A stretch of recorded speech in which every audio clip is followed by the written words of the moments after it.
Yeah, I fuck with that. I fuck with that. That's what I came at. Just 5 these rounds fast. I fuck with that. Say again? Yeah.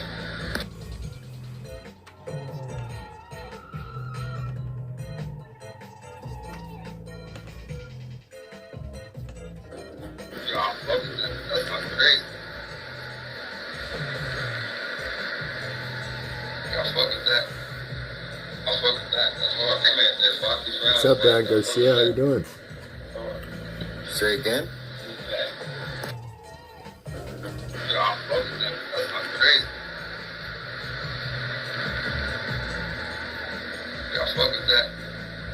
I fuck with that. That's what I came at. How you doing today? I fuck with that. Say again? It's daylight checking out my beat. Yeah, I fuck with that. That's not crazy.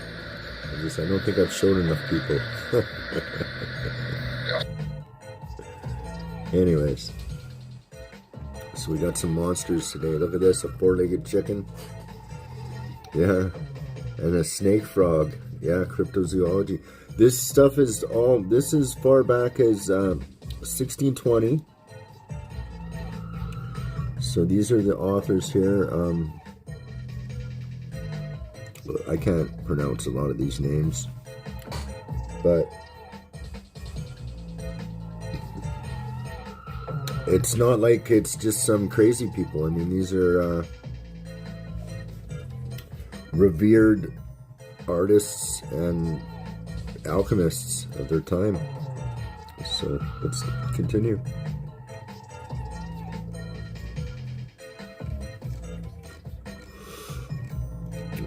Okay, yeah, look, they're showing, look at that.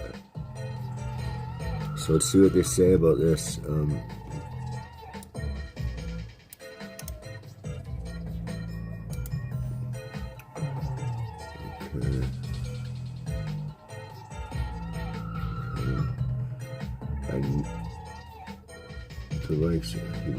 Okay, it doesn't really,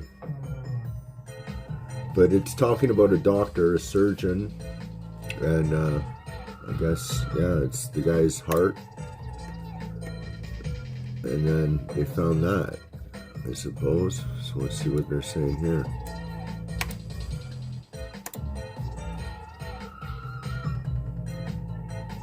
The first,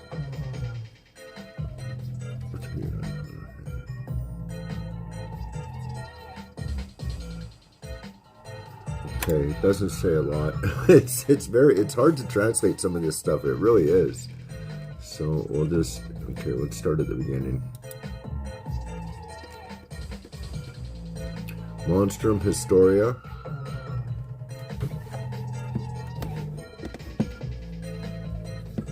Maybe if I move it over a bit, we can see the translation too. So yeah, so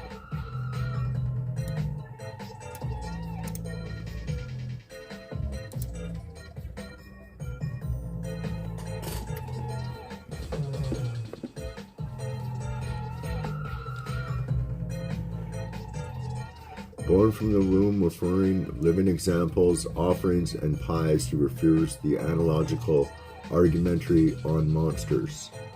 So,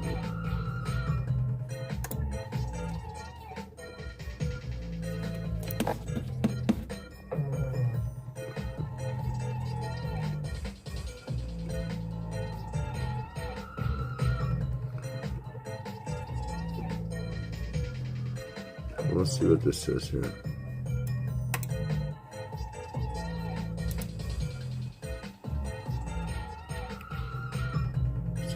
Which is first?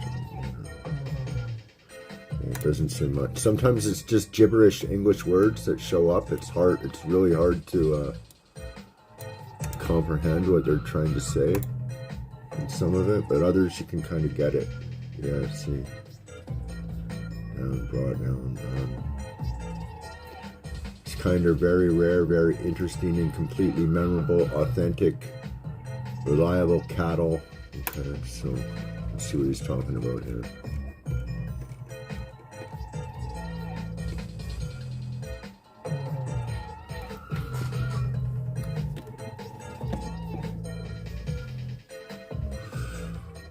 crazy. Look at that guy's head.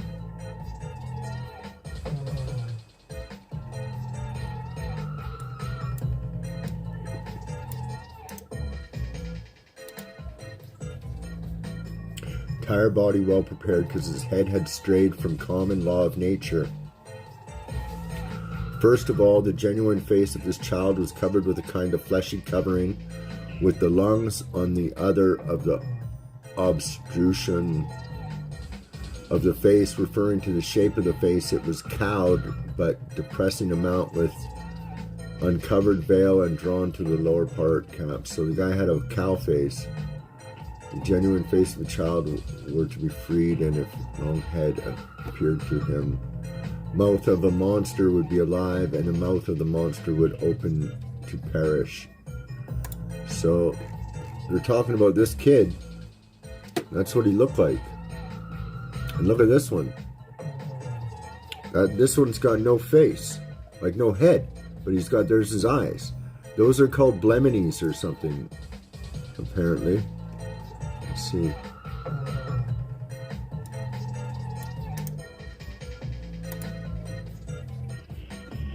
Okay. And in the middle part and lower part of the body, middle lower part, it is not abbreviated with the incisor of an elephant on each side. What women are made to lie down with veils of others report the female body is compact, navel is little long, and the head is bare. So that's what he's talking about, this thing. Crazy, eh?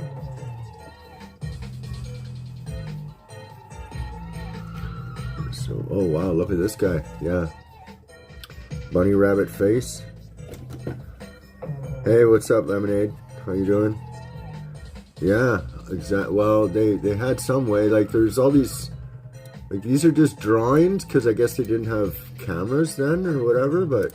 So... Grown with hunger. Okay. Is grid with hunger horrendous? Yeah. Wide mouth, bull's eyes. So...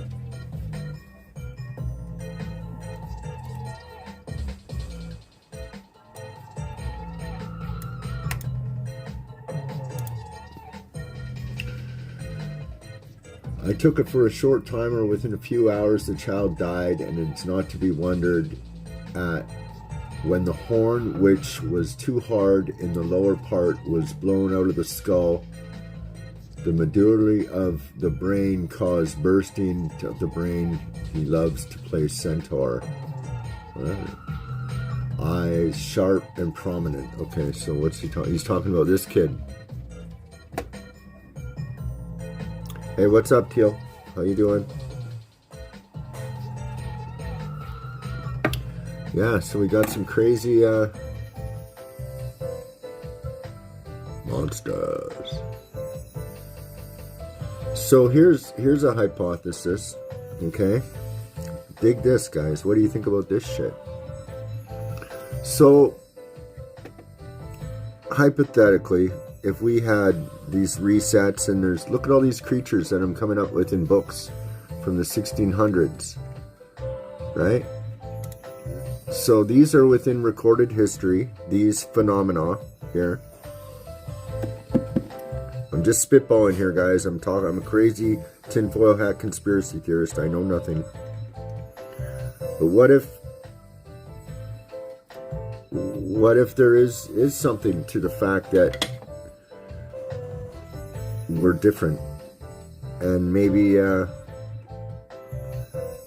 parasite or something, you know? Because I mean, in order for humans to do such things to each other, there's got to be a glitch in the system, right?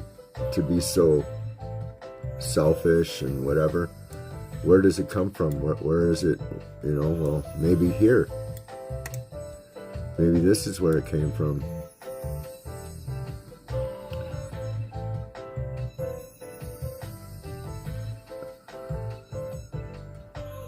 With a prominent, he saw an evil tyrannical man publicly beheaded, his head cut off with it.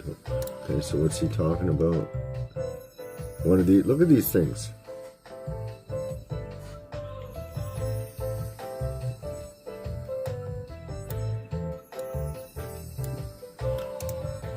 Ah.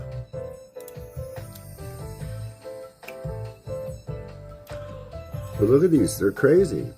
And this is from the 1600s. These are like recorded anomalies in history. And it's like, this is recorded history. It's the king of Senti was born in the suburbs in such foreign places, had the shapeless mobile as ever a mullet. A smiling mouth was contracted with the most open at the end of his lips. Also, except that the lines were marked and no griddle was used, nor was the androgynous the sides of the arms. Okay, so that's what they're talking about. What's up, Footprints? What?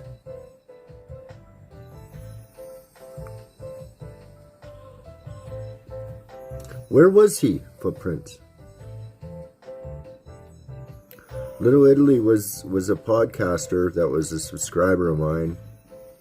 And unfortunately, maybe his content was a little too real. If you could send me some links in the comments to any of its stuff, I would appreciate it, if anyone can. I'm not the best at this kind of stuff sometimes, so... Because that's... Yeah. I gave that guy shit a couple times, but I liked that kid. He was always really nice. And just... Yeah... It's a sad thing, man. I don't want to... Wow. Wow. Where does he live? Do you know? Or where, yeah.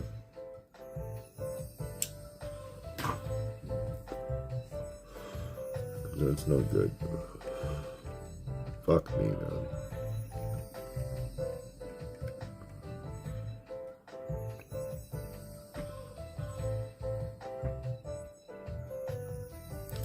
Yeah, so he's in LA. So yeah, okay, that makes sense.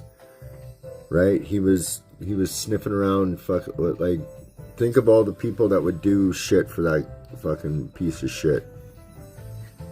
Right? Fortune and fame are yeah. Fortune and fame are a real lure. Like, how did it happen? Did he get lured for an interview or something, or what? Who knows?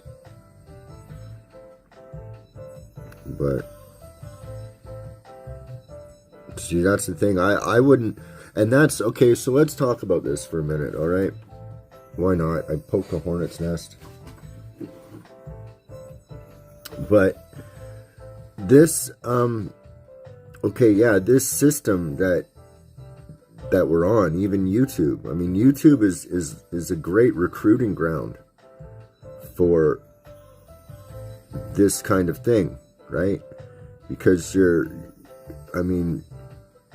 giving your identity up and all this kind of stuff, and don't even get me started with the fucking pokey poke thing, but come on, you're owned by Microsoft. If that's happened now, your patent, they own you legally with a patent. Like, I mean, I don't understand it all, but I know it's not good. And yeah, so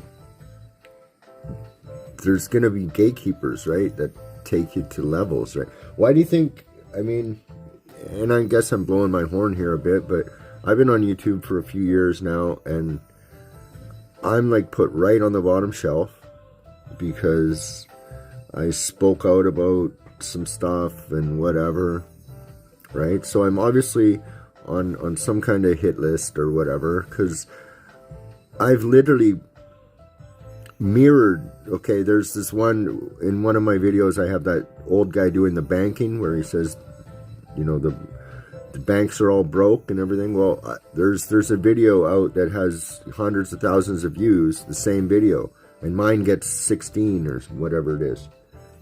And same with the downtown east side. There's this one kid, he got 4 million views for showing downtown Vancouver, and I do it and I get 30.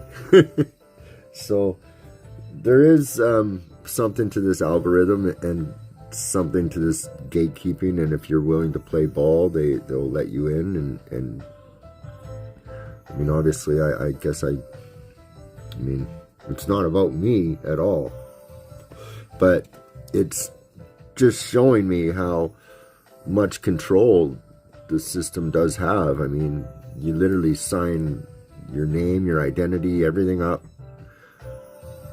and yeah.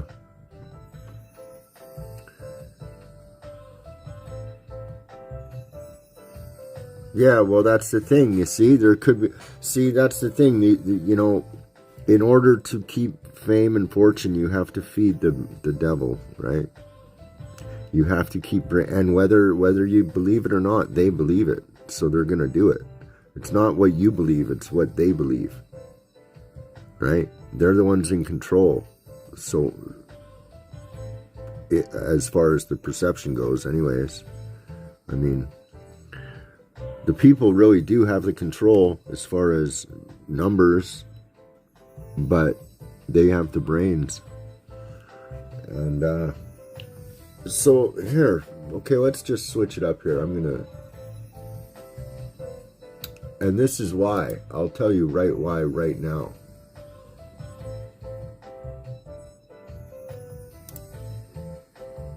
Okay, this is it here. Right here, guys.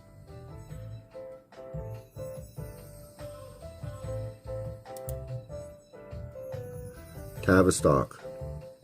There you go. You want to know how this stuff started? After the fall of France in 1914, the Royal Air Force, by winning the Battle of Britain, prevented German invasion of the British Isles. The evacuation from the Dunkirk beaches prevented capture of the core of the regular army, including many of the generals who were later distinguished themselves.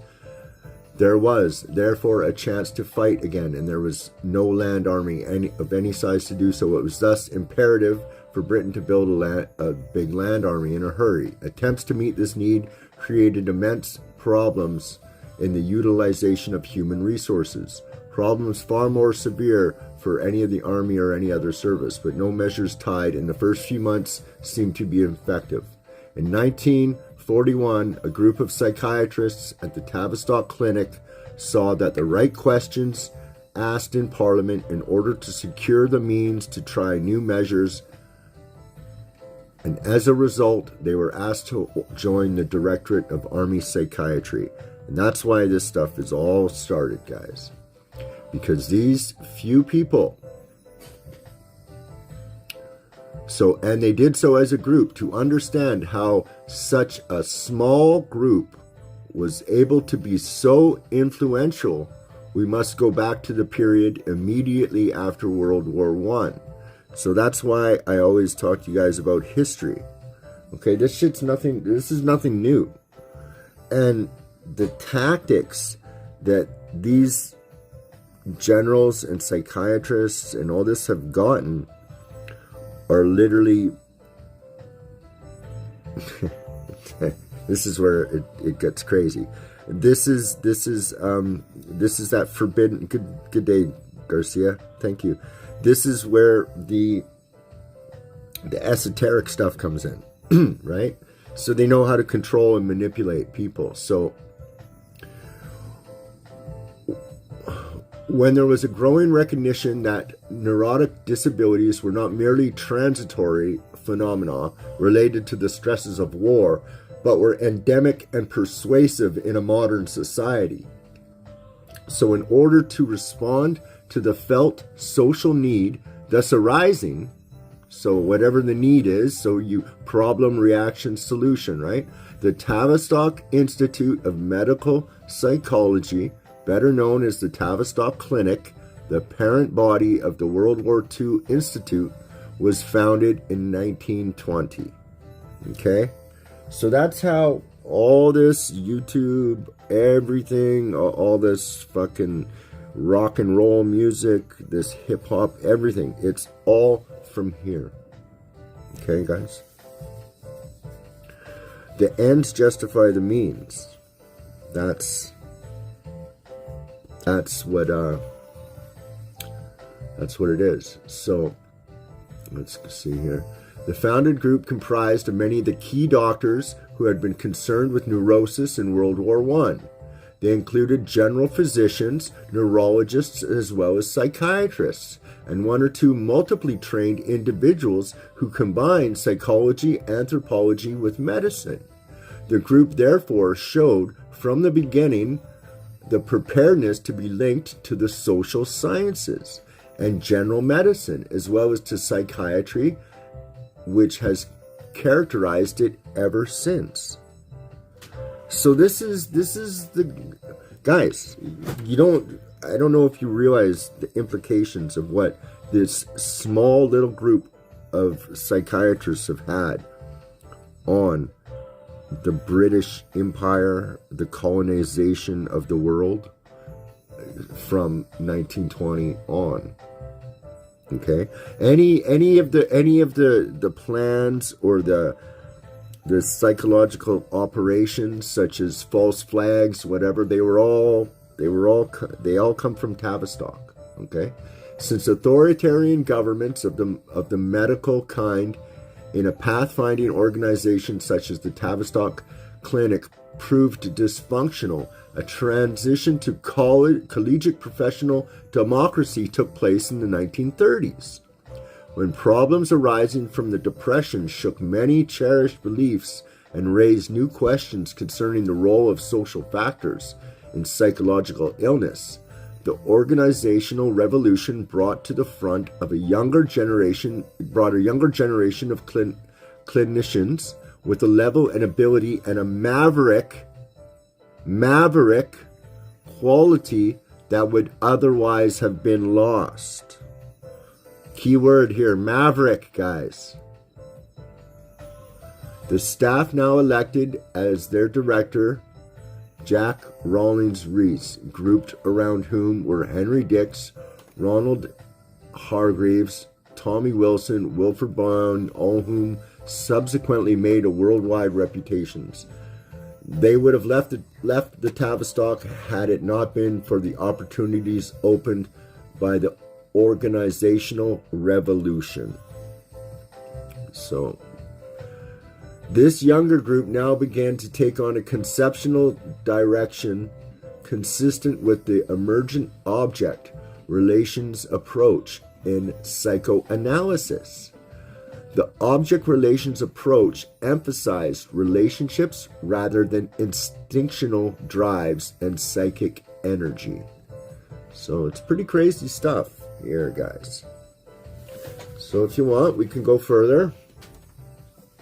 As Dick's 1970 history, 50 years of the Tavistock Clinic shows, there were great variations in the quality of services offered by the pre-war clinic. Among the 80 physicians who contributed 6 hours a week, many had little or no psychiatric training. Nevertheless, by the beginning of World War II, the Tavistock had attained international standing. It has developed links with organizations in the main Commonwealth countries and United States and has undertaken systematic research and teaching. It has obtained peripheral academic standings in London University with 6 recognized teachers. The outbreak of war, however, prevented this arrangement from being implemented. Wow. Hey Clay, what's up? Yeah, exactly, buddy. Exactly. They took it all and put it in a book, is what it seems what they did. So we'll go through some wartime breakthroughs. And then, yeah. So the group who entered the Directorate of Army Psychiatry took a novel approach. Oh, fuck. Okay, guys, here just a sec.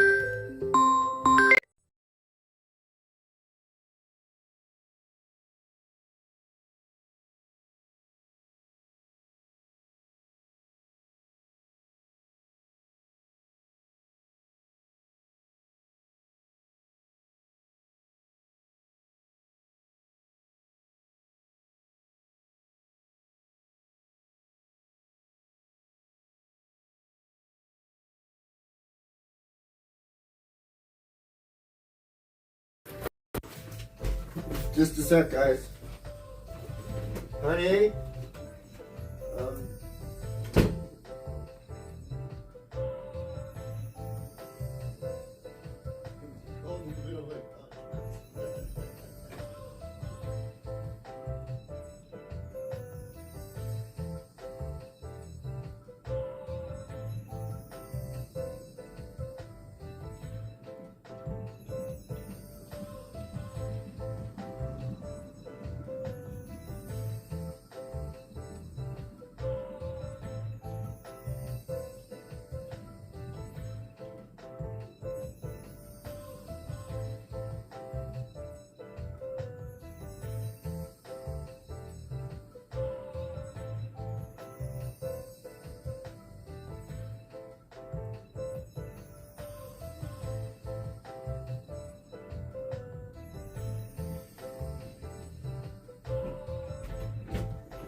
Oops, sorry guys, sorry about that.